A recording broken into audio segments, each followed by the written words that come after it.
Assalamualaikum warahmatullahi wabarakatuh.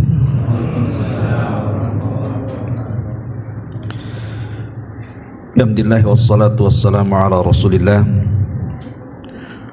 wa ala alihi wa sahbihi wa mawalah wa la hawla wa la quwwata illa billahi wa ba'du.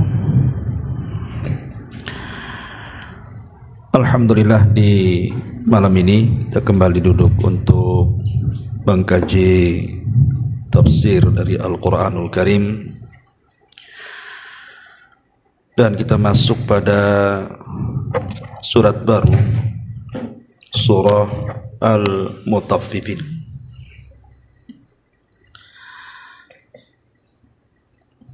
Ma'asyiral muslimin yang dimuliakan Allah Subhanahu wa taala,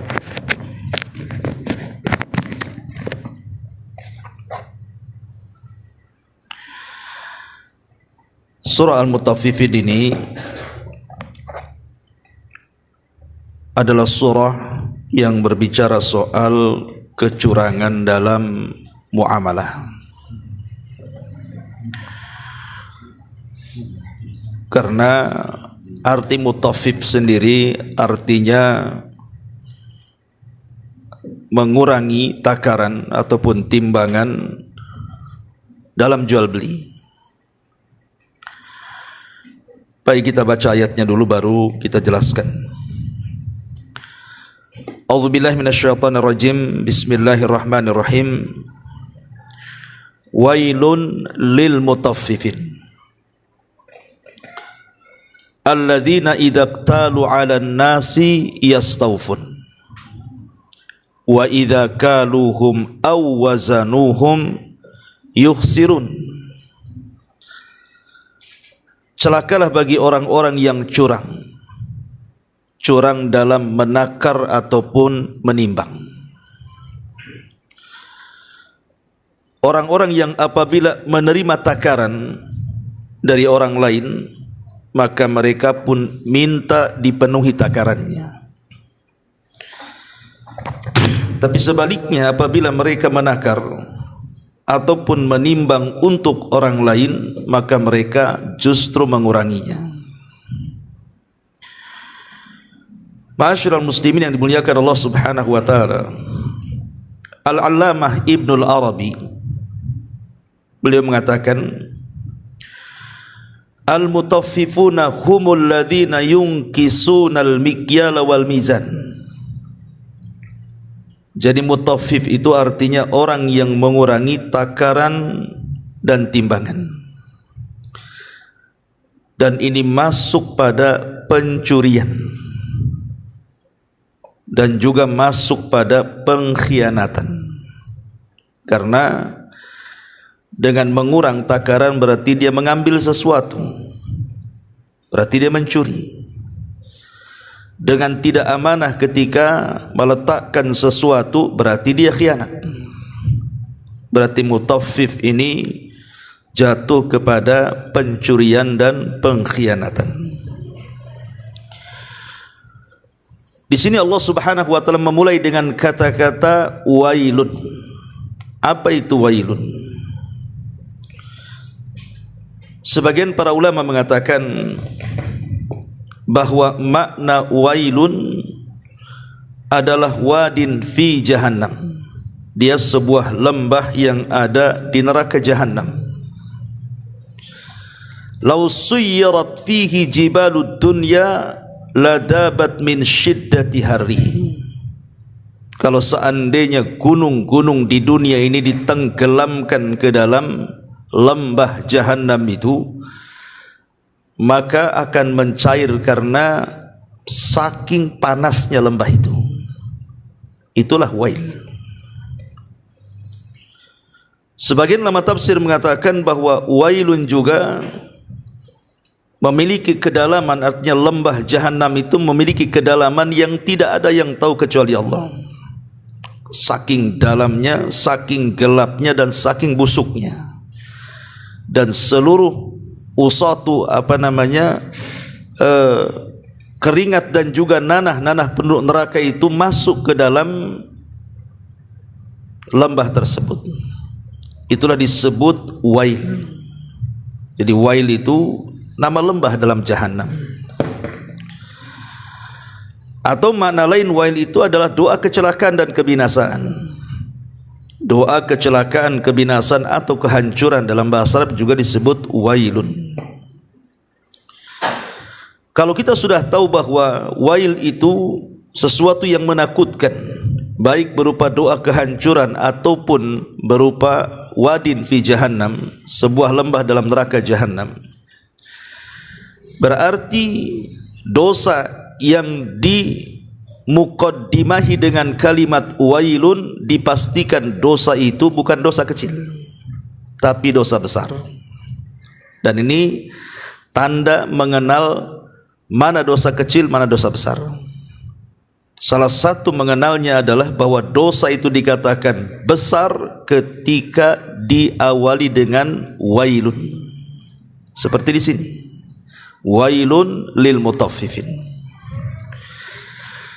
Dan kalimat wailun dalam Quran juga banyak. Wailun likulli humazatin lumazah. Wailun likulli affakin athim. Wailun lil mutaffifin. Jadi kalimat wail dalam Quran itu terulang-ulang. Ma'asyiral muslimin wal muslimat rahimani wa rahimakumullah. Baik, kita akan luaskan penjabarannya. Dalam ayat ini sebenarnya Allah Subhanahu wa taala hendak mengisyaratkan kepada kita sebuah muamalah yang berupa keadilan. Jadi kita diperintahkan oleh Allah Subhanahu wa taala untuk berbuat adil. Adil itu artinya meletakkan sesuatu pada tempatnya. Kalau zalim itu sesuatu yang diletakkan bukan pada tempatnya. Allah Subhanahu wa taala berfirman di dalam surah Al-An'am ayat 152.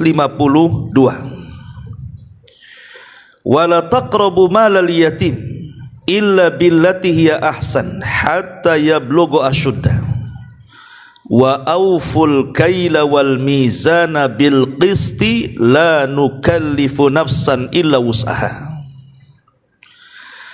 Dan janganlah kalian mendekati harta anak yatim kecuali dengan cara yang lebih bermanfaat untuk mereka sampai dia mencapai usia dewasa.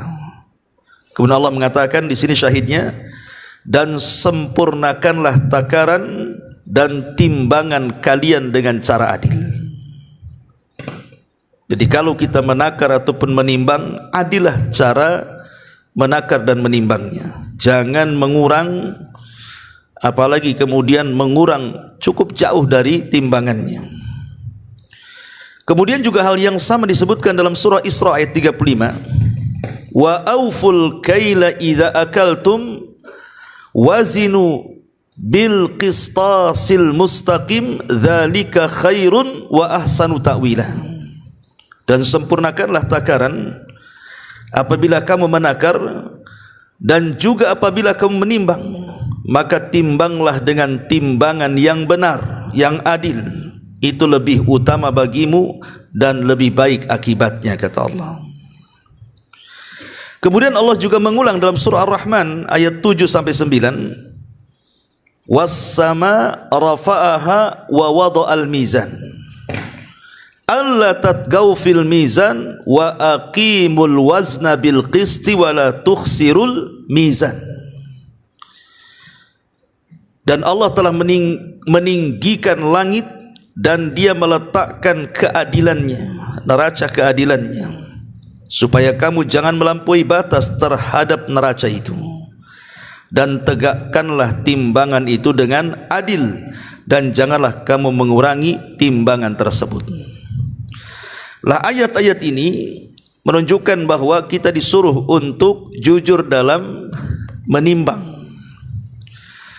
Tentu nanti kita akan jelaskan mutaffif ini bukan hanya sekedar dalam jual beli saja, tapi akan merambah ke semua lini dalam kehidupan kita.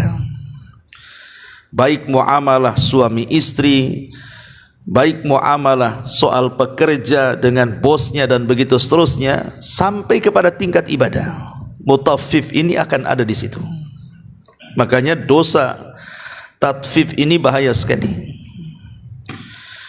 Di dalam Al-Quranul Karim, Allah Subhanahu wa ta'ala menyebutkan tentang bahaya tatfif ini di banyak ayat dalam Quran. Bukan hanya dalam mutaffifin saja yang kita sedang bahas ini. Seperti Allah Subhanahu wa ta'ala menyebutkan dalam surah Hud ayat 85 ketika menjelaskan tentang kisah Nabi Syuaib yang mendakwahi kaumnya Madian. Apa kata Syuaib? Ya qaumi awful mikyala wal mizana bil qisti wala tabkhasun nasa asya'ahum wala ta'thaw fil ardi mufsidin. Wahai kaumku, sempurnakan takaran dan timbangan kalian dengan cara adil, dan jangan suka merugikan manusia, dan jangan sampai kalian melakukan kerusakan di permukaan bumi. Dari surah Hud 50 atau 85 ini menunjukkan bahwa dosa tatfif mengurang-urang ini termasuk kategori orang yang sedang melakukan kerusakan di bumi. Itu berdasarkan surah Hud ayat 85. Dan dalam surah Ar-Rahman yang tadi kita baca, orang yang suka mengurang-urang itu termasuk orang-orang yang tughyan, orang yang melampaui batas. Wala tatghaw fil mizan. Tatghaw itu artinya melampaui batas, zalim. Ya. Artinya orang yang suka mengurang-urang itu hakikatnya dia telah melakukan kezaliman dan telah melampaui batas. Dan banyak lagi ayat-ayat dalam Al-Quran. Adapun dalam hadis Nabi SAW, Nabi SAW pernah mengatakan kepada orang-orang Ansar, orang-orang Muhajirin. Kata Nabi SAW wasiat kepada orang-orang Muhajirin itu, salah satunya adalah ketika Rasul mengatakan, ya ma'syaral muhajirin khamsun idzabtulitum bihinna wa a'udzu billahi an tudrikuhun. Wahai orang-orang Muhajirin, ingat 5 perkara, jangan sampai menimpa kalian. Kalau menimpa kalian, aku berlindung kepada Allah, jangan sampai menimpa kalian. Salah satunya Rasul mengatakan, walam yungkisul mikyala wal mizan illa ukhidu bisinin wa syiddatil maunati wa jawri sultani alaihim. Tidaklah sebuah kaum mulai mengurang-urang takaran, mengurang-urang timbangan, kecuali mereka akan diazab dengan 3 azab. Pertama, ditimpakan paceklik kepada mereka. Yang kedua, ditimpakan sulitnya ekonomi kepada mereka. Dan yang ketiga, dikuasakan para pemimpin yang zalim kepada mereka. Dan 3-tiganya ada di negeri kita ini. Paceklik, lihat di Jawa itu kalau sudah musim kering, tidak hujan tuh, kering kelontang tuh. Cari air sampai jauh sekali. Kemudian susah ekonomi, sudah kita saksikan bagaimana susahnya orang cari kerja. Kemudian dikuasakan pemimpin yang zalim, lihat para pemimpin kita. Lah jangan-jangan kemudian 3 azab ini yang sampai kepada kita itu karena dosa yang kita lakukan. Salah satunya karena kita suka mengurang-urang tadi. Mengurang-urang takaran, mengurang-urang timbangan, mengurang-urang hak dan kewajiban, dan begitu seterusnya. Ini satu hadis dari Nabi SAW. Kemudian Nabi SAW juga bersabda dalam hadis Jabir bin Abdullah radhiyallahu an, Nabi khusus menasihati orang-orang yang mereka berkecimpung dengan jual beli dengan cara menakar dan menimbang. Apa kata Rasul? Innakum qad wallaitum amran fihi halakatil umamus sabiqatu qablakum. Jadi ketika Nabi melihat ada para pedagang yang mereka berdagang mungkin bahan pokok yang ditimbang dan yang ditakar itu, kata Rasul, sesungguhnya kalian telah dikuasakan satu perkara yang perkara itu terkadang menghancurkan umat sebelum kalian. Maksudnya umat siapa? Umat Nabi Syuaib. Itulah umat pertama kali yang curang dalam jual beli. Makanya Rasul mengisyaratkan seperti itu. Kemudian Nabi SAW juga mengatakan kepada, atau dari Jabir juga, idza wazantum farjihu. Kalau kalian menakar, maka takarlah dengan cara yang baik, dengan cara yang adil. Ma'asyiral muslimin yang dimuliakan Allah Azza wa Jalla, kalau kita melihat asbab nuzul, sebab turunnya surah Al-Mutaffifin ini diceritakan oleh Ibnu Abbas radhiyallahu anhuma. Jadi ketika Nabi SAW hijrah dari Mekah ke Madinah, kita tahu bahwa perekonomian kota Madinah siapa yang menguasai? Yahudi. Yahudi punya pasar namanya pasar Bani Kunaiko. Itu pasar sentral, pasar induk lah kalau kita katakan. Itulah di pasar itulah transaksi jual beli yang dilakukan orang Yahudi. Jadi ekonomi Madinah itu betul-betul dicengkram orang-orang Yahudi itu. Sementara kaum muslimin itu mereka menjadi petani. Dan kita tahu bahwa pedagang itu menguasai dunia, menguasai negara. Lihat para pengusaha itu kan mereka pedagang. Lihat negara-negara kaya itu mereka pedagang, dagang senjata, ya kan, jual beli helikopter, jual beli nuklir gitu ya. Akhirnya ketika melihat banyak sekali kecurangan di pasar Bani Kunaiko itu, salah satunya adalah suka mengurang-urang takaran, timbangan, meteran dan yang semacamnya. Maka Nabi SAW termenung melihat kecurangan yang banyak di pasar orang Yahudi itu. Dari situ turun ayat surah Al-Mutaffifun itu. Wailun lil mutaffifin alladzina idza qtalu 'alan nas yastawfun wa idza kaluhum aw wazanuhum yuhsirun. Celaka atau lembah jahanam bagi orang-orang yang mutaffif itu. Siapa mutaffif itu? Kalau dia menjadi penjual, maka dia berusaha untuk mengurangi. Tapi kalau posisinya pembeli, berusaha minta ditambah. Itulah mutaffif namanya. Jadi turunnya surah Mutaffif itu karena melihat banyak kecurangan yang terjadi di pasar orang-orang Yahudi. Makanya Nabi SAW ingin merubah perekonomian Madinah. Ketika orang-orang Ansar menawarkan kepada para sahabat Rasul tentang sebagian kebun mereka untuk dikelola orang-orang Muhajirin, maka Nabi SAW meminta kepada para sahabat untuk tidak menerima semuanya. Artinya jangan sampai semua sahabat Muhajirin itu mereka terlibat dalam dunia pertanian. Kenapa demikian? Karena kita tahu orang Mekah itu jago dagang. Orang-orang Mekah itu dikenal jago dagang kan gitu ya. Bahkan dunia perdagangan itu mengalir di urat-urat mereka. Sampai Allah Subhanahu wa taala turunkan surat khusus kepada orang-orang Mekah karena mereka jago dagang itu.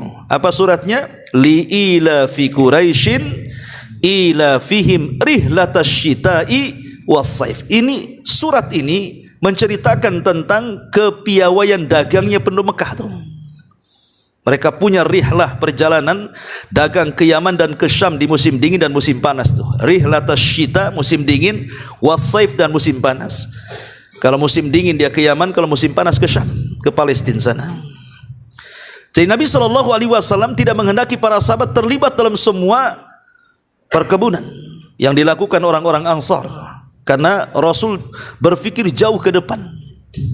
Kalau semua terlibat dalam perkebunan, ekonomi dipegang Yahudi. Makanya Rasul meminta orang-orang yang jago dagang itu jangan terlibat dalam dunia perkebunan, dunia pertanian. Betul, akhirnya Nabi SAW merencanakan sesuatu, membuat pasar di samping pasarnya Bani Kunaiko. Ketika Rasul membuat pasar, sempat diobrak-abrik pasarnya tuh oleh orang-orang Yahudi. Tapi Nabi SAW tidak pernah putus asa. Dia betul-betul buat lagi pasarnya di samping persis pasarnya orang Yahudi. Kemudian Nabi SAW membuat aturan-aturan Islam di situ yang memudahkan bagi para pedagang dan yang memudahkan bagi para pembeli. Tidak ada curang-curang di situ. Bahkan Rasul melarang tidak boleh mengambil upah sewa. Siapapun yang datang duluan, maka dialah dapat setannya di situ. Kalau kita kan tidak, di pasar sudah ada setannya masing-masing kan. Di zaman Rasul siapa duluan di situ, itu dapat tuh. Kalau kita yang pagi-pagi di situ di tempat orang, diusir antum. Kalau zaman sekarang bahkan dikutip bayaran lagi. Ya. Zaman Rasul tidak. Kemudian Nabi SAW menasihatkan para sahabatnya, rahimallahu rajulan samhan idza ba'a wa samhan idza ishtara. Semoga Allah merahmati seseorang yang mereka memudahkan cara membeli dan cara menjual. Jadi Rasul meminta agar semua dimudahkan. Dan Nabi SAW minta supaya takaran dan timbangan itu dilebihkan, bukan dikurangi. Jadi kalau seandainya di pasar Yahudi itu beli gandum 1 gantang kemudian dikurang, kalau di pasarnya kaum muslimin itu beli gandum 1 gantang malah dilebihkan. Lama-lama pelanggan kaburlah kan begitu. Satu persatu, bahkan orang Yahudi pun akhirnya membeli di pasar kaum muslimin. Ma'asyiral muslimin yang dimuliakan Allah Subhanahu wa taala. Sering saya katakan kepada antum ikhwan, kenapa tatfif ini sampai diancam sedemikian rupa dengan lembah yang ada dalam jahanam coba. Padahal sebenarnya tatfif ini juga kalau dilakukan oleh seorang pedagang itu tidak mengenyangkan. Umpamanya antum jual duku, kemudian ada orang yang beli duku 1 kilo, antum kurangilah umpamanya setengah on. Kemudian antum makan yang setengah on itu, apa mengenyangkan? Kan tidak mengenyangkan. Atau mungkin jeruk 1 kilo antum ambil 1-2 jeruknya, 2 jeruk antum makan lu enggak mengenyangkan. La yusmin wa la yughni min ju'. Tetapi kenapa kemudian diancam sedemikian rupa dengan firman-Nya wailun, sebuah lembah dalam jahanam coba. Apa rahasianya? Karena begini ikhwan, yang namanya penjual dan pembeli itu kita tidak tahu siapa mereka. Kita jadi pembeli, kita tidak tahu siapa penjual. Antum jadi penjual, antum tidak tahu siapa pembeli. Boleh jadi mungkin pembeli yang membeli sesuatu kepada antum, mereka orang-orang miskin, mereka orang-orang yatim, mereka orang-orang yang tidak punya. Atau boleh jadi mungkin yang membeli nampak pakai mobil, tapi tujuannya mungkin membelikan untuk panti asuhan, untuk disumbangkan kepada fuqara wal masakin. Kita tidak tahu. Ya, tiba-tiba kita curangi. Maka hakikatnya ketika mencurangi dalam jual beli itu, Anda sedang memakan harta anak yatim, Anda sedang memakan harta fakir miskin, Anda sedang memakan harta orang lain dengan cara batil. Itu yang menjadikan kemudian disebut wail di sini. Atau kita balik, antum sebagai pembeli ini, kadang-kadang pembeli ini latah, kadang-kadang terutama dalam dunia jual buah-buahan kan. Kadang ada mama nih biasanya kan, itu datang ke jual buah-buahan, pamannya rambutan, duku, itu main ambil saja itu. Katanya nyicipi, takut tak manis nanti tak jadi beli. Itu yang dicicipi itu kadang-kadang bukan 1-2 kan, sampai kenyang pula dia cicipi di situ. Anda sedang beli tengah rampok sebenarnya. Jadi kadang-kadang mencicipi 2 jeruk ataupun 2 rambutan atau 2 duku, ketika rasanya tidak enak, akhirnya apa? Tak jadi beli. Lah yang sudah makan Anda enggak bayar. Yang sudah dimakan tuh enggak dibayar, langsung pergi saja. Lain kalau seandainya penjualnya itu ngasih sampel, bolehlah makan di sini. Berarti sudah diizinkan kan? Kalau belum ngasih sampel atau belum diizinkan, jangan coba-coba mengambil. Atau dengan bahasa, boleh enggak saya cicipi? Kalimat boleh enggak saya cicipi ini, itulah masuk pada apabila menjadi penjual pengen ditambah tuh. Ya. Langsung aja kita ngomong sama penjualnya, bang manis apa enggak bang? Manis. Kalau kita yakin dengan dia, berhusnudzon lah, beli. Ya. Tapi kalau enggak yakin, enggak usah beli, kan selesai itu. Karena kita tahu namanya pedagang itu tidak semua orang kaya. Terkadang mungkin dia pelayannya di situ, dia bukan bosnya. Ya. Terkadang juga dia mungkin keluarga miskin, kita tidak tahu. Kalau dia orang miskin berarti kita sebagai pembeli itu menzalimi dia kan begitu. Makanya kenapa dunia tatfif ini dilarang keras dalam Islam, sampai Allah turunkan ayat khusus al-mutaffifin ini. Wailun lil mutaffifin alladzina idza qtalu 'alan nasi yastawfun wa idza kaluhum aw wazanuhum yukhsirun. Ma'asyiral muslimin yang dimuliakan Allah Subhanahu wa taala, baik kita akan bicara soal bahaya-bahayanya dulu. Baru kita contohkan dengan contoh yang luas. Pertama nih, bahaya tatfif. Yang pertama, at-tatfifu sababun li suhtil jabbari, bahwa tatfif itu sebab mengundang murkanya Allah Subhanahu wa taala. Makanya lihat kaum Syuaib ketika mereka melakukan kecurangan dalam jual beli di pasar-pasar mereka, apa yang terjadi? Fakadzabuhu fa akhadathhumus rajfatu fa asbahu fi darihim jathimin. Turun azab kepada mereka. Turun azab kepada mereka, datang gempa bumi yang hebat, akhirnya membunuh mereka, jasad-jasad bergelimpangan di rumah-rumah sendiri. Ini kan menunjukkan tatfif ini bisa mengundang azab Allah Azza wa Jalla. Kemudian yang kedua, Allah akan mengadab di dunia dengan 3 azab tadi yang saya sebutkan dalam hadis, bahwa akan dikuasakan pemimpin-pemimpin zalim, akan disusahkan ekonomi dan pekerjaan, bahkan juga akan dikuasakan kekeringan. Sekalipun hujannya tidak bawa berkah, justru hujannya malah membawa bencana gitu ya. Ini yang kedua. Yang ketiga, bahwa tatfif itu dalilun ala syuhin nafsi. Orang yang suka tatfif, mengurang-urang, itu hakikatnya dia itu orang bakhil sebenarnya. Dia orang bakhil. Dan orang yang keras hatinya, tidak punya rahmat kepada orang, hilang akhlaknya. Ya kan, orang yang suka ngurang-ngurang itu sebenarnya enggak punya rahmat dalam hatinya kan, enggak punya akhlak dia.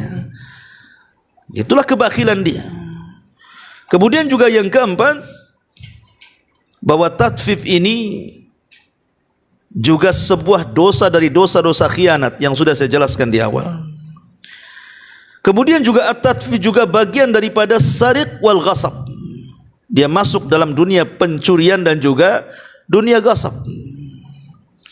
Kemudian juga tatfif juga yatasabbab fi ifsadil alaqati baina afradil mujtama'. Jadi tatfif juga, mengurang-urang tadi, bisa menyebabkan keretakan hubungan di antara masyarakat. Karena kalau antum sudah ditipu satu kali, malaslah akhirnya beli lagi. Malas gitu. Curang orang itu.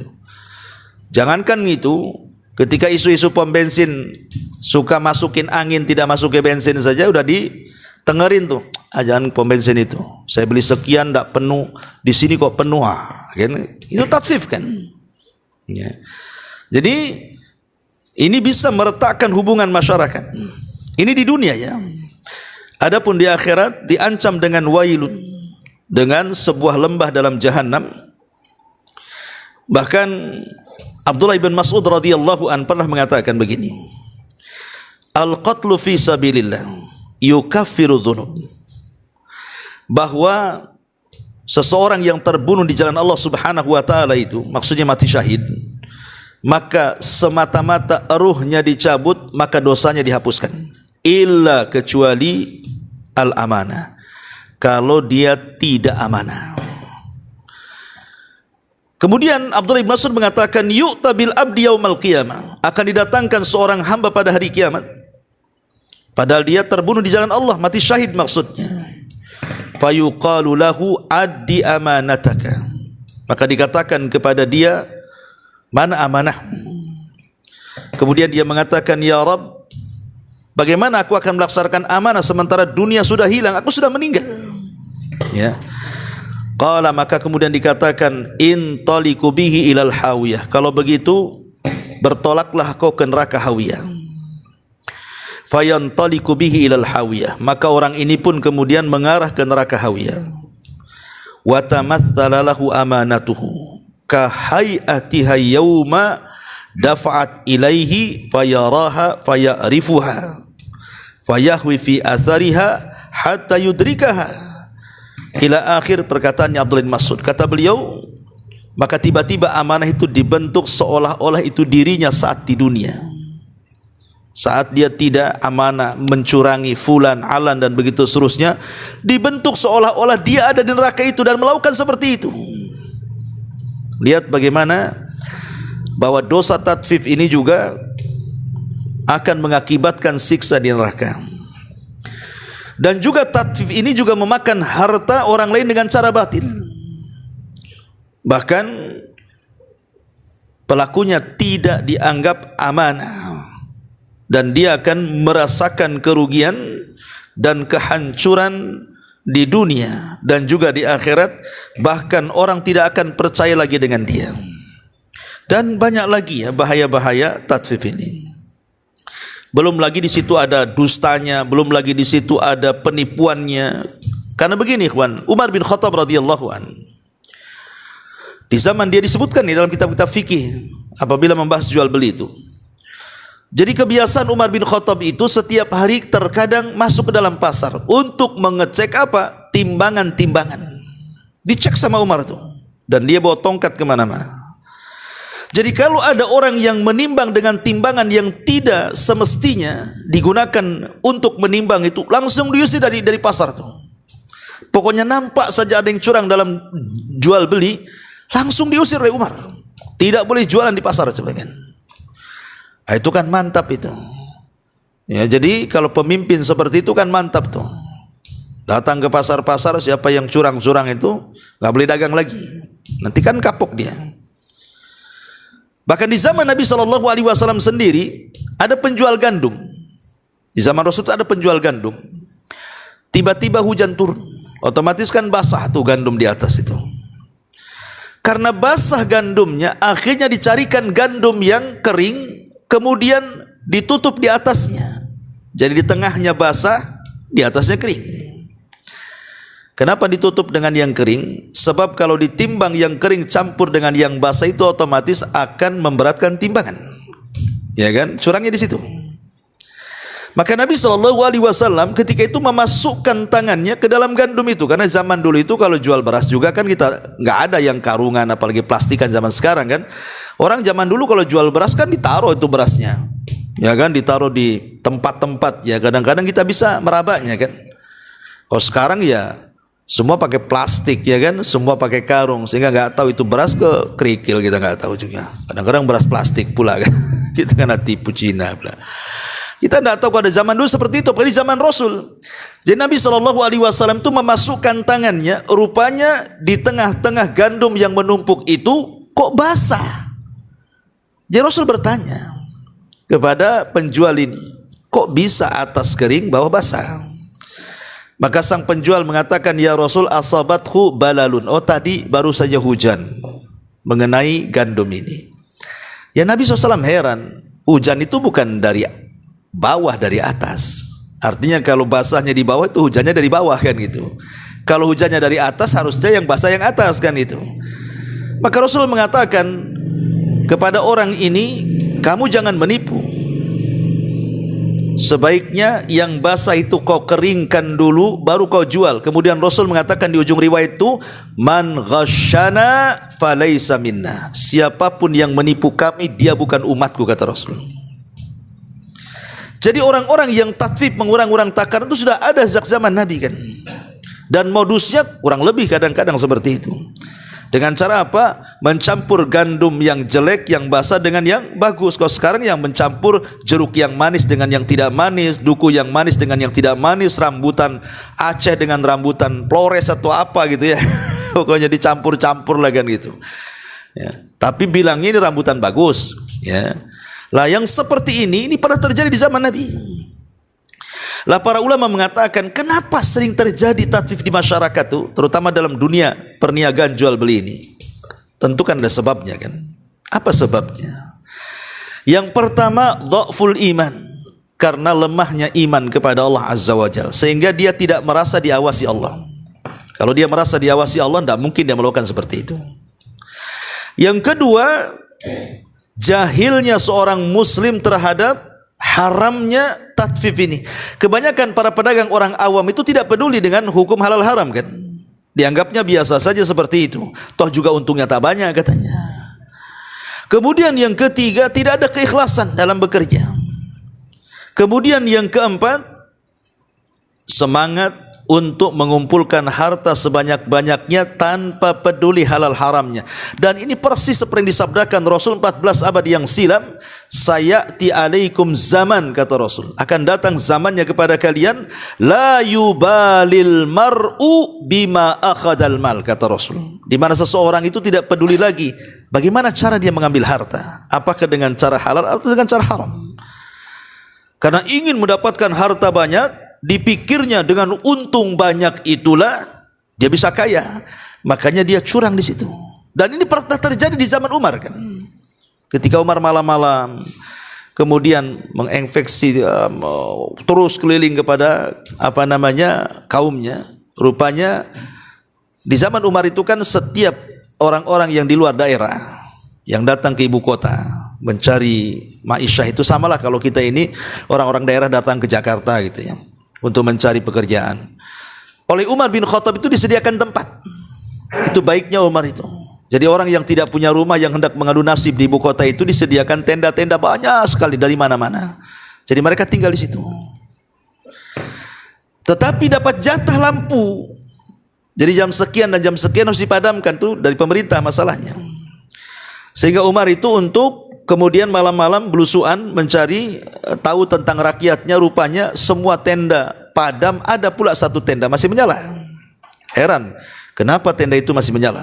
Harusnya sudah dipadamkan. Di jam berapa ini? Maka Umar mendekati tenda itu. Rupanya dalam tenda itu ada percakapan seorang ibu dan anak putrinya. Umar mendengar di balik tenda itu, di mana ibu ini mengatakan kepada putrinya, "Nak, besok kita akan jualan air susu. Bagaimana kalau kita campur air susu itu dengan air mineral supaya banyak untungnya?" Lihat, namanya modus kecurangan dagang sejak zaman dulu sampai sekarang ya kurang lebih saja campur-campur kan. Campur bensin dengan air kan gitu. Pertalit dengan bensin kan gitu. Macam-macam dicampur-campur lah pokoknya kan. Kemudian ibu ini mengatakan supaya banyak untungnya. Nah, lihat, supaya banyak untungnya. Dikiranya curang itu membawa keuntungan besar. Tapi karena anak gadisnya anak soleha, dia nasihati ibunya dan mengatakan, "Bu, bukankah Amirul Mukminin Umar melarang curang dalam dagang?" Kata ibunya, "Kan Amirul Mukminin tidak tahu." Dia nggak tahu Amirul Mukminin ada di balik tenda tuh. Ya, kata putrinya, memang dia tidak tahu. Tapi Amirul Mukminin itu punya Rabb, punya Allah. Dan Rabbnya Amirul Mukminin juga Rabbnya kita. Pasti tahu. Langsung masuk ke dada Umar tuh. Dan takjub dengan wanita soleha tadi. Artinya di zaman Umar itu namanya kejujuran itu sudah langka. Itu di zaman Umar loh ya. Kejujuran itu sudah langka. Apalagi zaman sekarang tuh. Sampai melihat kejujuran seorang wanita itu tergerak Umar pulang. Dikumpulkan semua anak laki-lakinya. Kemudian mengatakan kepada anak laki-lakinya, "Siapa di antara kalian yang siap menikah?" katanya. Maka bangkitlah Qasim ibnu Umar dan mengatakan, "Saya wahai abi." Katanya. Kalau begitu ikut besok. Diajaklah Qasim ibnu Umar melamar gadis dalam tenda itu. Apa enggak terperanjat itu ibunya dan mengatakan, "Ya Amirul Mukminin, aku enggak jadi campur air susu." Disangka mau ditangkap tuh. Disangka mau ditangkap. Kata Umar, "Tidak, aku tidak akan menangkapmu. Aku tertarik dengan anak gadismu. Kulamar anak gadismu untuk anak laki-lakiku." Qasim ibnu Umar. Nikah akhirnya. Dari pernikahan di Qasim ibnu Umar dengan wanita soleha yang jujur tadi, Allah berikan keturunan seorang wanita namanya Laila. Dari perut Laila inilah lahir seorang pemimpin yang adil dunia, Umar bin Abdul Aziz. Lihat bahwa keberkahan dalam hidup itu melahirkan keturunan yang saleh. Taib masyarul muslimin yang dimuliakan Allah Azza wa Jalla. Jadi kenapa sampai terjadi tatfif? Salah satunya tadi karena terbayang ingin kaya. Kemudian yang kelima, ada mutatbikil ahkam. Karena tidak mempraktikkan hukum-hukum dalam Islam ini. Kebanyakan di pasar-pasar itu sudah nggak peduli. Harusnya seorang pedagang itu sebelum jadi pedagang pelajari dulu kan hukum jual beli itu. Baru dia dagang. Sekarang terbalik, dagang dulu, udah kaya baru ngaji. Udah banyak makan harta orang baru cari hukumnya. Halal ke haram ini katanya. Ya. Kemudian yang nomor 6, muraqabatu asdiqa'is su'i, murafaqatu asdiqa'is su, karena ya teman-temannya ya curang ya ikut curang akhirnya. Itu penyebabnya karena teman-teman yang curang. Si anu aja curang, masa saya nggak bisa katanya. Akhirnya ikut temannya.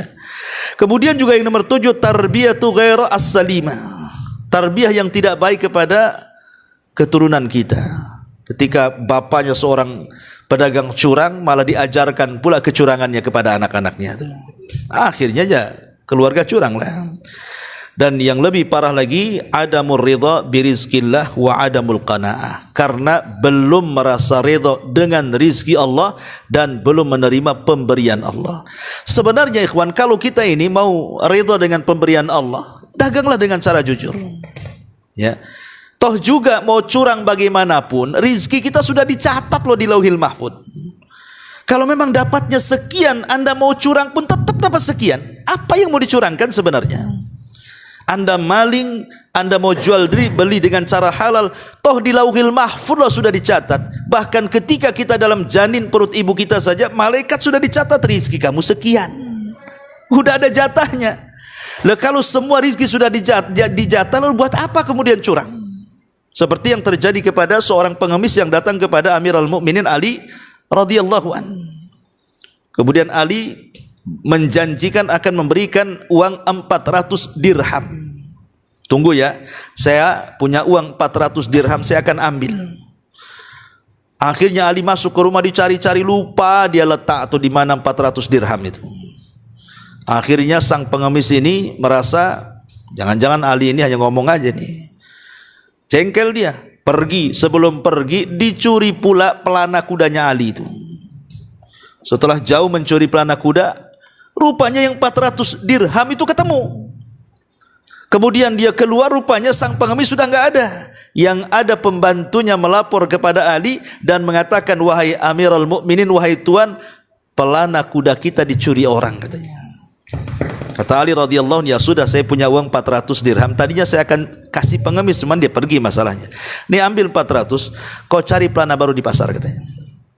Berangkat pembantunya Ali ingin membeli pelana yang dicuri itu.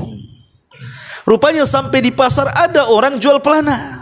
Akhirnya ditawar-tawar dapat juga 400 itu. Pulang dia. Ketika dia menghadap Ali radhiyallahu anhu mengatakan, ya Amirul Mukminin, ya Tuan, ini pelana sudah saya dapat, harganya 400. Ali bingung, ini kan pelana kita, katanya. Kau enggak dengar ya ciri-cirinya? Ini pelana kita ini. Coba sifatkan siapa penjualnya. Akhirnya dia mengatakan penjualnya begini. Lah itu kan pengemis tadi, katanya. Kemudian Ali radhiyallahu anhu tiba-tiba bertakbir dan mengatakan Allahu Akbar, kata Ali. Coba kalau seandainya pengemis itu mau sabar, maka dia dapat 400 dirham dengan cara yang halal. Tapi karena dia tidak sabar, dia mendapatkan 400 dengan cara haram. Sama-sama 400, ya kan? Yang satu halal, yang satu haram, kan? Artinya rizki lo sudah dicatat. Lalu buat apa curang? Kalau memang sudah dicatat di Lauhil Mahfud itu karena ketidakredhaan dengan pemberian Allah dan tidak qanaah di situ. Yang lebih parah lagi karena tidak mengingat kematian dan akhirat. Makanya para ulama salaf itu, ikhwan, kalau mereka melihat timbangan, antum tahu timbangan itu, selalu menangis. Ada sebagian para ulama salaf itu kalau melihat timbangan atau takaran itu menangis. Apa sebabnya? Karena dia teringat dengan timbangan kelak pada hari kiamat dan takaran pada hari kiamat, bahwa siapapun yang mengurangi timbangan di dunia, maka dia akan kurang timbangannya di akhirat. Siapapun yang mengurangi takarannya di dunia, maka dia akan dikurang takaran di akhirat. Karena kita ini akan mati, dan setelah mati kita akan dibangkitkan, dan setelah dibangkitkan kita akan dihisab, dan setelah dihisab kita akan diletakkan timbangan di situ. Jadi para ulama salaf kalau melihat timbangan diingatkan dengan akhirat tuh. Harusnya yang hari-hari nampak timbangan, sebagai Anda sebagai penjual yang menggunakan timbangan dan takaran tuh, harusnya kan hari-hari dilihatkan timbangan tuh. Harusnya lebih terpikir lagi bahwa di akhirat ini akan ada timbangan yang seperti ini. Berarti orang yang curang dalam menakar dan menimbang itu karena dia tidak pernah mengingat akhirat, bahwa di akhirat ada timbangan sebagaimana kita menimbang di dunia. Kalau kita kurang, maka kurang juga kebaikannya. Kalau kita berbuat baik, maka kita juga akan berat timbangannya. Ma'asyiral muslimin yang dimuliakan Allah Azza wa Jalla. Makanya Nabi SAW ketika tadi saya jelaskan aturan di pasar kaum muslimin yang akhirnya 2 tahun Nabi SAW membuat pasar langsung kolab pasarnya Yahudi. Bayangkan 2 tahun, antum baca sejarah ya. 2 tahun Rasul membuat pasar kolab pasarnya Bani Quraikha tuh. Langsung pasar dikuasai oleh kaum muslimin satu kota Madinah. Ya, karena Nabi SAW mengajarkan bukan hanya sekedar jual beli, tapi di balik jual beli itu ada jual beli dengan Allah Subhanahu wa taala. Di mana jual beli dengan Allah itu tidak akan rugi. Kalau jual beli dengan manusia kadang-kala untung, kadang-kala rugi, tapi jual beli dengan Allah tidak pernah ada ruginya. Dengan cara apa? Kalau antum umpamanya jadi penjual, umpamanya antum jual kain nih 1 meter, antum tambah umpamanya 1 senti. Ini pembeli tidak tahu kalau antum tambah 1 senti. Berarti antum sedang sedekah sir, sedekah yang tidak ada yang tahu kecuali antum dengan Allah. Dan Rasul mengatakan sedekah sir tudfi'u ghadab Rabb, bahwa sedekah yang disembunyikan itu bisa memadamkan kemurkaan Allah. Dan Rasul mengatakan manaqasa min malis sadaqah, tidak mungkin berkurang harta yang disedekahkan, justru akan mendatangkan keuntungan. Itu yang tidak dipahami para pedagang sebenarnya. Kalau dia mau sedekah walaupun sedikit dan tidak ada yang tahu kecuali dia dengan Allah, hakikatnya mau berkah tuh dagangannya tuh. Kalau semua para pedagang yakin dengan seperti ini, oh berkah tuh pasar itu. Tapi pasar di zaman sekarang ya tahulah antum, karena antum juga korban atau antum juga pelaku, Allahu a'lam. Yang jelas memang seperti itu memang pasar kaum muslimin di zaman sekarang. Ma'asyiral muslimin yang dimuliakan Allah Subhanahu wa taala. Lah masalahnya ikhwan. Contoh-contoh tatfif ini kan banyak dalam jual beli. Contoh umpamanya di masyarakatnya. Ada orang membeli emas ke toko emas. Anggaplah beli kalung atau beli gelang atau beli cincin sekian gram. Cash, kasih duit, pulang dia.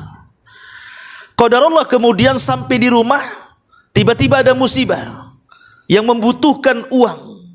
Akhirnya terpaksalah kemudian emas itu dijual lagi pada hari yang sama ke toko yang sama. Apa yang terjadi?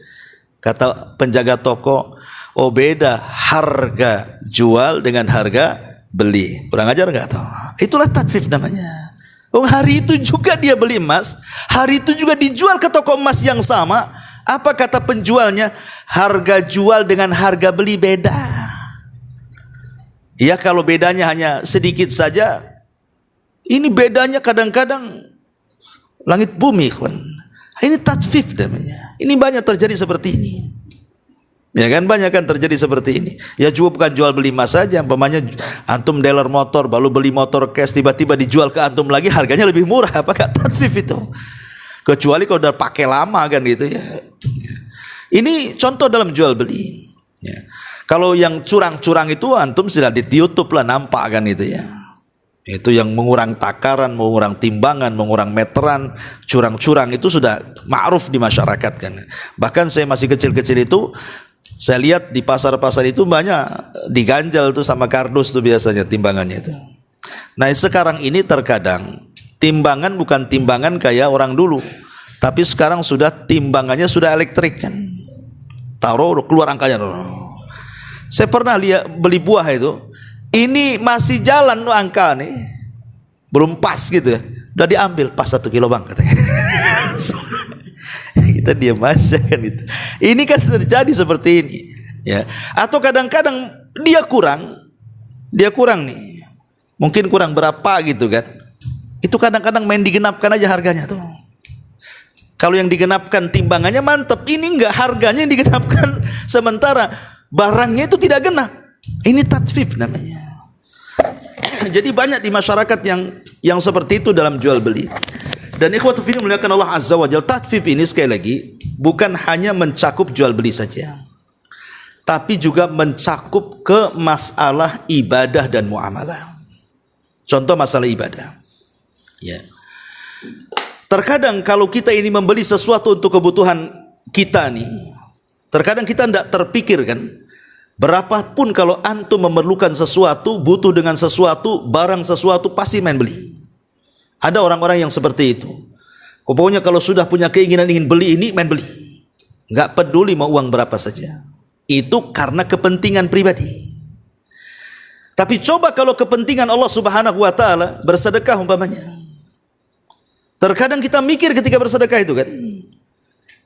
Terkadang ada barang-barang disedekahkan itu yang kita saja tidak mau pakai, orang lain pula suruh pakai. Umpamanya ada orang yang menginfakkan pakaian lah. Pakaian ini sudah buruk-buruk, ya, sudah tidak layak pakai sebenarnya. Diinfakkan dia, yang seandainya dia suruh pakai pun tak mau. Nah, ini kan tatfif namanya. Lah kalau urusan pribadi, makan sak makan-makannya ke restoran manapun, berapa bang? 1,5 juta, main bayar. Kenapa? Ini mantap makannya, bisa diulang, bisa ini, enak nih. Ketika ada orang yang betul-betul berhajat, mungkin tetangga kekurangan, butuh makan, ya kadang-kadang kasih aja lah 1 bungkus nasi padang, cukup lah tuh katanya. Ini kan sebenarnya kan masuk juga pada dunia tatfif seperti ini. Ya. Ataupun umpamanya solatnya. Terkadang kalau seseorang itu menghadap mungkin pejabat tertentu di negeri kita kan, entah bupati, entah wali kota, mungkin entah menteri, entah apa, yang di situ ada wartawan atau kadang-kadang kita ini kalau menghadap mereka itu ya tak mungkin juga pakai asal-asalan ya kawan. Pasti pakaian yang bagus, apalagi disorot kamera, pasti ngomongnya juga hati-hati kan itu ya. Gayanya santun, pokoknya betul-betul dibuat pencitraan lah antum di hadapan pejabat itu. Tapi ketika datang waktu sholat, kemudian antum menghadap Allah Subhanahu wa taala, lebih parah lagi. Kadang-kadang enggak peduli dengan pakaian pun tak peduli. Dengan gerakan pun tak peduli. Dengan bacaan pun enggak peduli. Main cepat aja kayak ayam lapar dikasih beras. Lah ini kan tatfif namanya kan. Ketika berhadapan dengan manusia kok bisa dia setelannya luar biasa, berhadapan dengan Robnya manusia kok tidak seperti itu, atau dia lebih daripada itu. Ini tatfif dalam ibadah namanya kan. Atau namanya contoh yang lain yang mudah puasa. Ada orang-orang itu yang mungkin penampilannya ingin bagus, terutama kaum hawa kan. Kadang-kadang kalau diet itu bisa dia diet, bisa dia lapar-lapar. Tapi datang Senin Kamis tak bisa pula dia puasa. Tapi kalau untuk penampilannya, dia bisa diet itu. Sampai bukan hanya siang malam pun tak makan.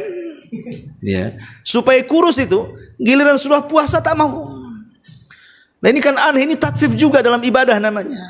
Atau umpamanya contoh haji lah. Kalau kita ini umpamanya jalan-jalan dengan keluarga ke Singapura, ke Australia, udah uang itu dah nggak peduli itu. Yang penting senang anak, senang istri dah, keluar aja semua, ratusan juta itu. Giliran suruh umroh saja tak mau. Apalagi haji, umroh saja yang mungkin nggak seberapa uangnya bagi orang yang punya uang, tak mau pula dia. Ini tatfif namanya. Nah ini namanya tatfif dalam dunia ibadah. Ya, dalam dunia ibadah seperti itu. Dan juga dalam dunia muamalah. Dalam dunia muamalah seperti dalam hubungan suami istri. Ya.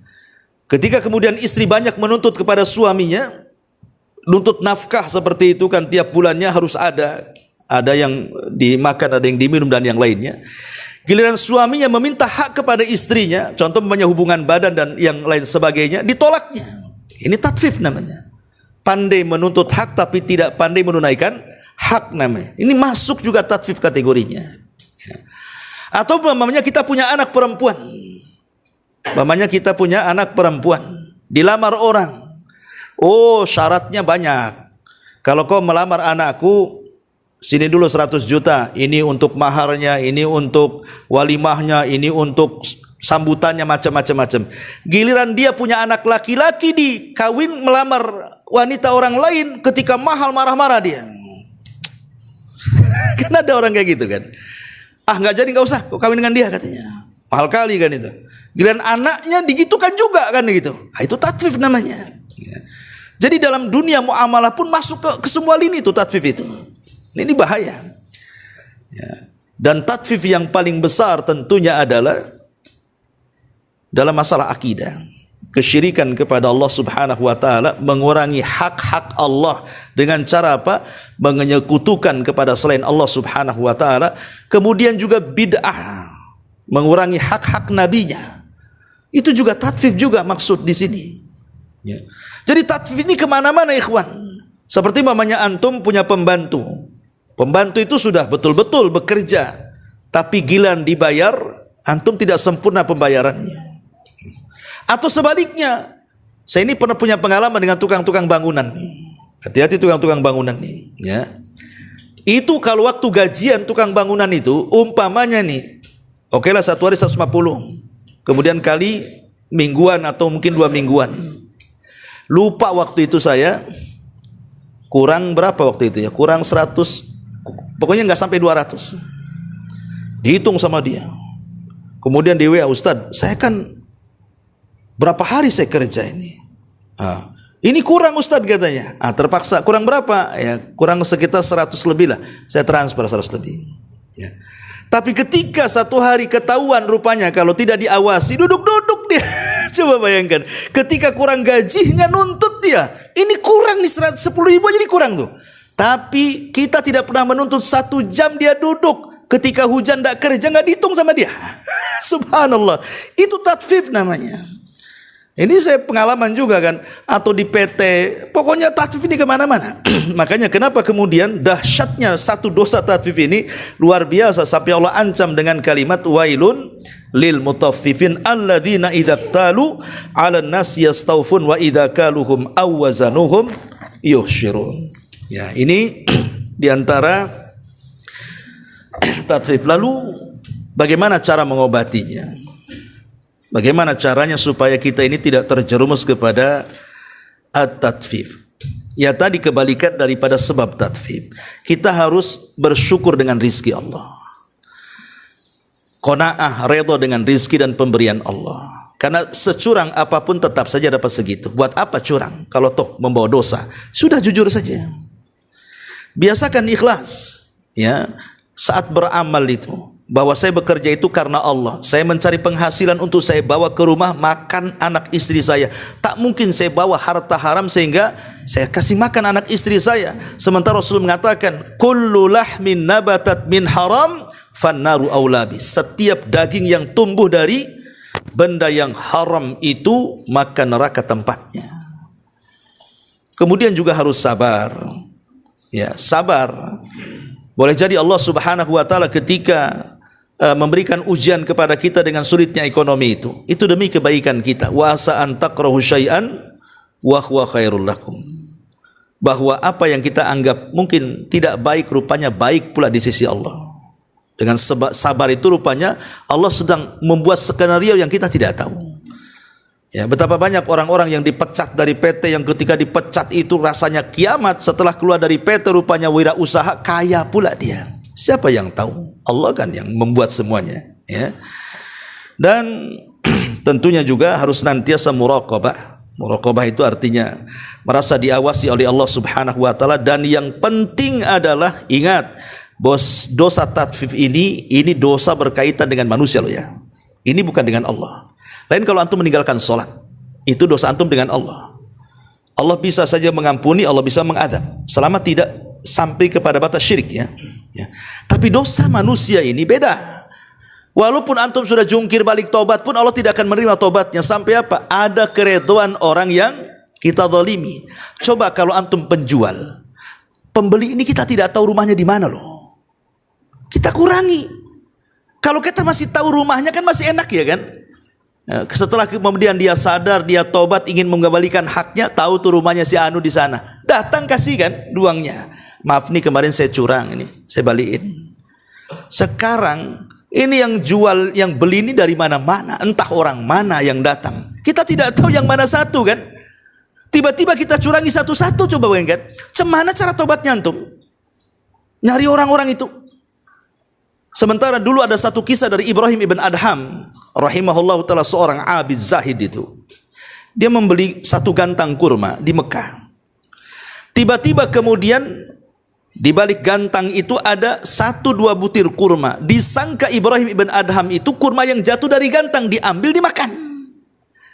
Itu prasangka husnudzon dia, bahwa jangan-jangan nih yang jatuh dari gantang saya yang sudah saya beli. Diambil, dimasukkan kresek, akhirnya bawa pulang. Setelah itu dia safar ke Palestina untuk i'tikaf di Masjidil Aqsa. Selama i'tikaf Ibrahim ibn Adham ini tidak pernah merasa tenang hidupnya.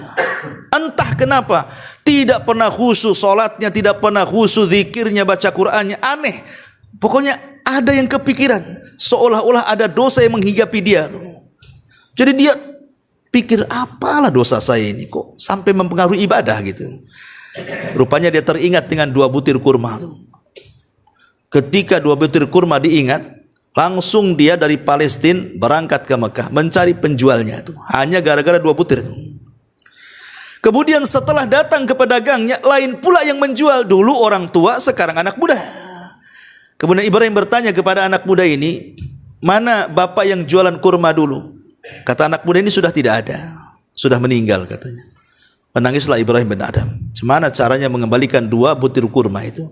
Kemudian Ibrahim bertanya, siapa kamu? Saya ini anaknya yang meneruskan usaha bapaknya. Alhamdulillah, kata Ibrahim bin Adham. Kalau begitu saya ceritakan nih, mau cerita waktu dia beli kurma. Jadi dia minta keikhlasan kepada anaknya ini.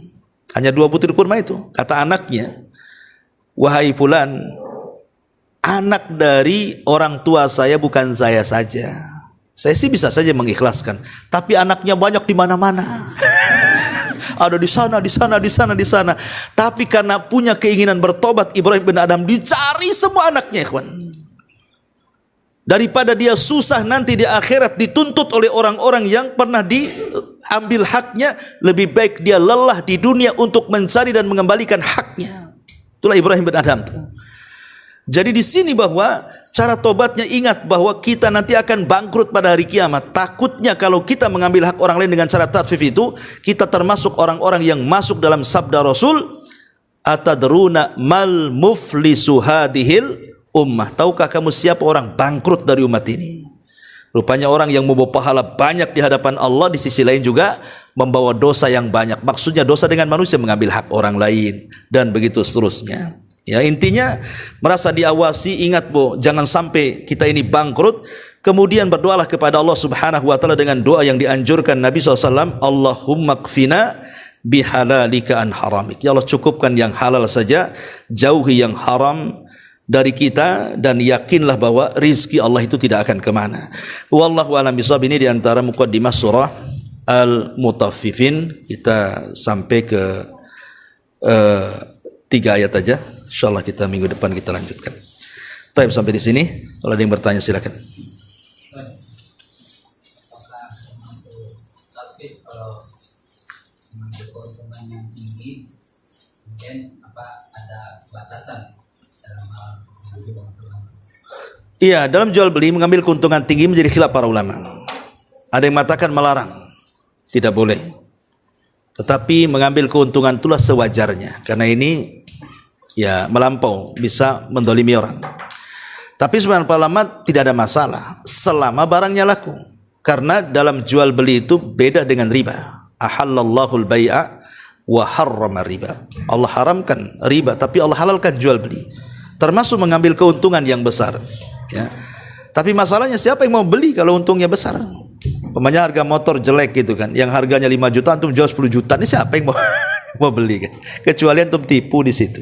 Kalau unsur tipu-tipunya iyalah, ya. Tapi kalau memang ala kadarnya, orang pun mikir juga lah kalau seandainya mau membeli dengan keuntungan itu. Kecuali tadi antum itu membuat 2 harga. Itu yang jadi khilaf itu ketika antum membuat 2 harga. Antum jual nasi Padang atau nasi Jawa atau nasi apa. Kalau yang beli bawa mobil karena di pinggir jalan kan, antum prank aja lah harganya. Kan itu. Harga 10.000 antum main tarik 300.000. Tapi kalau orang lokal udah tahu harganya, ya kan? Kasih 10.000 aja. Ini yang jadi khilaf tentang barang yang dijadikan 2 harga. Syekh Albani rahimahullahu taala menganggap itu riba. Menganggap itu riba. Kenapa? Kalau satu barang 2 harga itu, ya, yang satu cash sekian, yang kredit sekian umpamanya kan. Syekh Albani mengatakan, umpamanya saya contohkan ini handphone saya, ya. Saya jual kalau saya cash saya kasih antum 500. Tapi kalau tidak cash saya kasih 1 juta. Otomatis ada lebihan 500 kan. Lah 500 itu dianggap jaminan. Jaminan karena antum mengkredit.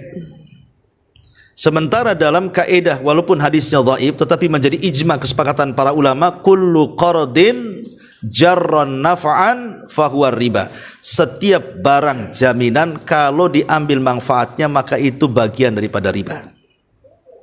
Jadi ada yang mengatakan riba seperti Syalbani mengatakan riba. Tapi jumhur ulama mengatakan tidak.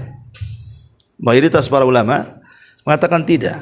Satu barang dua harga yang kas sekian, kredit sekian, dengan catatan antum jelaskan kepada pembelinya. Ya, jelaskan. Ini kalau kredit mau nggak antum segini, mau bayar antum segini. Nah, nanti mana yang dia pilih? Maka jumhur ulama mengatakan tidak ada riba di sini. Intinya masalah khilaf. Nah, tapi yang jelas kalau menurut saya kalau antum punya duit berilah yang cash saja. Nggak usah main kredit, karena kredit itu bagian daripada utang piutang. Dan utang piutang ini berat bagi kita kan itu. Kadang hidup kita ini semua pakai hutang piutang. Padahal bolehnya hutang piutang itu kan untuk karena sesuatu yang darurat kan sifatnya kan.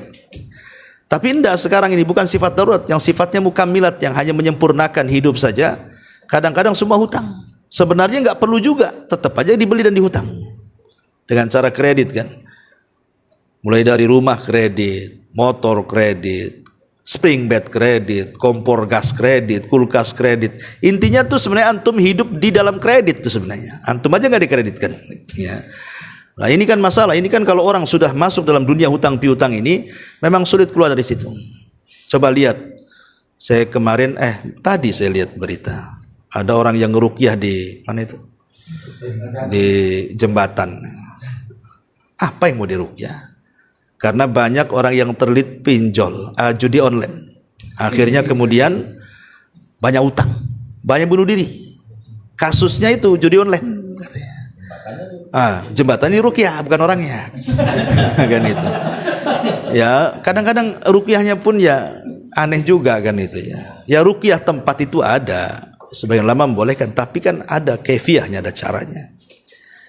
Ya, jadi kecuali memang tempat-tempat itu memang angker di rumah kita kan itu, angker kan itu. Ya sementara di jembatan itu tidak semua orang bunuh diri, banyak orang jualan di situ, banyak orang jalan ke situ. Yang bunuh diri itu yang kena judi online aja karena banyak utang kan, sampai ditulis spanduk jangan bunuh diri di sini gitu. Ada juga yang kemarin bunuh diri gagal kan? Ada.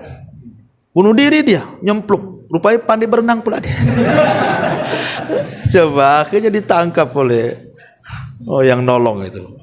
Ya, itu akan aneh itu, bunuh diri gagal. Iya. Berkaitan dengan tadi, kalau misalkan orang truk gitu, yang pakai motor misalkan 150, yang pakai BRI kan 100, gimana? Ya tadi lah. Tarifnya BBM. Bukan, terapi. Terapi apa? Ya, anggaplah misalkan aku putus lah, apalah gitu lah. Oh, ya sama lah dengan cara tadi untuk jual nasi itu. Ini yang datang ini namanya berduit nih, antum prank aja lah 300 kan itu satu bungkus. Ini orang lokal, janganlah ketahuan nanti. Ya sebaiknya itu dalam usaha itu ya samakan saja. Samakan saja sih kalau menurut saya itu ikhtiyatnya. Walaupun tadi kalau kita melihat kepada fatwanya Syalbani dan juga pendapat jumhur ulama kan berselisih di situ tentang dua harga kan. Ada yang mengatakan riba, ada yang mengatakan tidak riba kan itu. Ya, tapi kalau seandainya ingin selamatnya ya cari yang selamat sajalah. Samakan aja harganya supaya tidak masuk pada perselisihan ulama gitu maksudnya. Tapi kalau antum yakin pendapat jumhur yang kuat ya tidak apa-apa. Tapi jangan mengambil rukhsahnya para ulama untuk keuntungan. Ya. Wallahu a'lam. Ada itu dibahas dalam fikih. Ya, batasan-batasan sekian persen itu ada. Ya, tapi boleh juga umpamanya mengambil untung rata-rata di atas pasar nggak apa-apa. Ada berpendapat seperti itu, tapi ada juga yang melarang. Itu masalah khilaf fikih saja. Dan kalau masalah fikih itu kan khilaf wasi ya, maksudnya khilaf yang luas. Kita tidak bisa juga menekan pendapat satu dan menyalahkan pendapat yang lain kalau sudah urusan fikih ini. Wallahu a'lam. Baik, subhanakallah bihamdika, asyhadu an la ilaha illa anta astaghfiruka wa atubu ilaik. Allahu ta'ala alam. Assalamualaikum warahmatullahi wabarakatuh.